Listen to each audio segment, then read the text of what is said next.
Hello welcome to our channel Korea talks. जैसा कि हमने अपनी लास्ट वीडियो में आपको आइसलैंड के बारे में बताया था, बट इस वीडियो में हम आपको अपडेट करेंगे कि आइसलैंड टूरिज्म के लिए रीओपन हो चुका है। अब कौन से अफराद आइसलैंड जा सकते हैं, एलिजिबिलिटी रिक्वायरमेंट्स क्या हैं, तमाम तर डिटेल शेयर करेंगे इस वीडियो में, तो काइंडली वीडियो को देखिएगा कंप्लीट।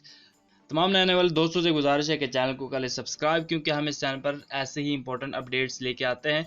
अगर आप आइसलैंड जाना चाहते हैं तो ये आपके लिए गुड न्यूज़ है। आइसलैंड दुनिया के तमाम ममालिक के लिए टूरिज़्म के हवाले से ओपन हो चुका है, बट जैसा कि हर कंट्री की अपनी रिक्वायरमेंट्स होती है, तो ऐसे ही आइसलैंड की भी अपनी रिक्वायरमेंट्स और रूल रेगुलेशन है। वो थोड़े से स्ट्रिक्ट हैं, तो चले देखते हैं कि वो रूल रेगुलेशन क्या है। रिक्वायरमेंट नंबर 1 है कि आपकी वैक्सीनेशन हो चुकी हो और आपके पास उसका लीगल प्रूफ मौजूद हो।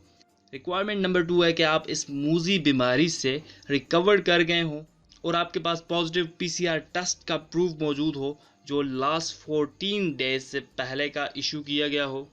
लेट्स से अगर कोई नॉन यूरोपियन कंट्री आइसलैंड को विजिट करना चाहता है, फॉर एग्जांपल हम कनाडा को ले लेते हैं। कनाडा को कोई शख्स आइसलैंड आना चाहता है, बट ना तो इसकी वैक्सीनेशन हुई है और ना कभी उसे कोविड डायग्नोस हुआ था, तो ऐसे ट्रैवलर्स आइसलैंड के लिए एलिजिबल नहीं होंगे। वैसे तो आइसलैंड अपने यूरोपियन फैलोज के लिए जून 2020 से ओपन है, मगर 27 अप्रैल 2021 को यूरोपीय यूनियन और यूरोपियन फ्री ट्रेड एसोसिएशन के तमाम कंट्रीज के तमाम ट्रैवलर्स आइसलैंड विजिट कर सकते हैं। पीसीआर टेस्ट नेसेसरी है दोनों वैक्सीनेटेड और नॉन वैक्सीनेटेड ट्रैवलर्स के लिए, और उसके अलावा दोनों वैक्सीनेटेड और नॉन वैक्सीनेटेड ट्रैवलर्स के लिए अलहदा से रूल्स हैं।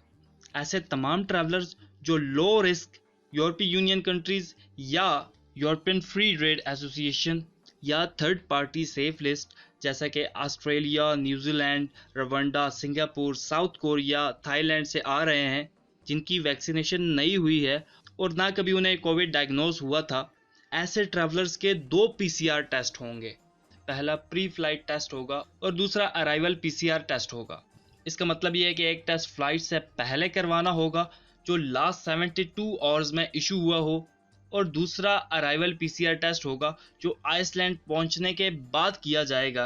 उसके साथ साथ आपको 5 से 6 दिन के लिए क्वारंटाइन किया जाएगा। उसके बाद ऐसे ट्रैवलर्स जिनकी वैक्सीनेशन हो चुकी है, वा उनका ताल्लुक किसी भी कंट्री से हो, उनका जस्ट अराइवल पीसीआर टेस्ट किया जाएगा और उनको 2 से 24 घंटे तक क्वारंटीन किया जाएगा। अब आइसलैंड के जो क्वारंटीन रूल्स हैं उनकी बात करते हैं।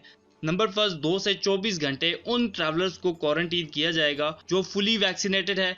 नंबर 2, 5 से 6 दिन उन ट्रैवलर्स को क्वारंटीन किया जाएगा जो लो रिस्क कंट्रीज से आ रहे हैं और उनकी ना वैक्सीनेशन हुई है और ना उन्हें कभी कोविड डायग्नोस हुआ था। नंबर 3, 14 डेज का क्वारंटीन पीरियड उन ट्रैवलर्स के लिए होगा जो हाई रिस्क कंट्री से आ रहे हैं और इनके भी 2 पीसीआर टेस्ट होंगे। अब ड्यूरिंग क्वारंटीन आप क्या कर सकते हैं और क्या नहीं कर सकते, ये भी आइसलैंड गवर्नमेंट ने स्पेसिफाई किया हुआ है। तो ड्यूरिंग क्वारंटीन आप शॉर्ट वॉक के लिए जा सकते हैं, आप प्राइवेट कार यूज़ कर सकते हैं एयरपोर्ट से, आप टैक्सी यूज़ कर सकते हैं, इवन के आप अपॉइंटमेंट लेकर डॉक्टर के पास भी जा सकते हैं। उसके अलावा आप हॉस्टल में नहीं रह सकते, आप क्राउडेड प्लेस पर नहीं जा सकते, आप शॉपिंग नहीं कर सकते, आप टूरिस्ट प्लेसेस पे नहीं जा सकते और वोल्केनोज एरप्शन साइट पर भी नहीं जा सकते। अगर हालात बेहतरी की तरफ जाते हैं तो ये रिस्ट्रिक्शन भी उठा ली जाएगी, और अगर हालात मज़ीद ख़राब होते हैं तो हो सकता है ये रिस्ट्रिक्शन मज़ीद बढ़ जाएं। तो ये थी अब तक की अपडेट। मज़ीद इस तरह की वीडियोस के लिए जुड़े रहिए हमारे चैनल के साथ।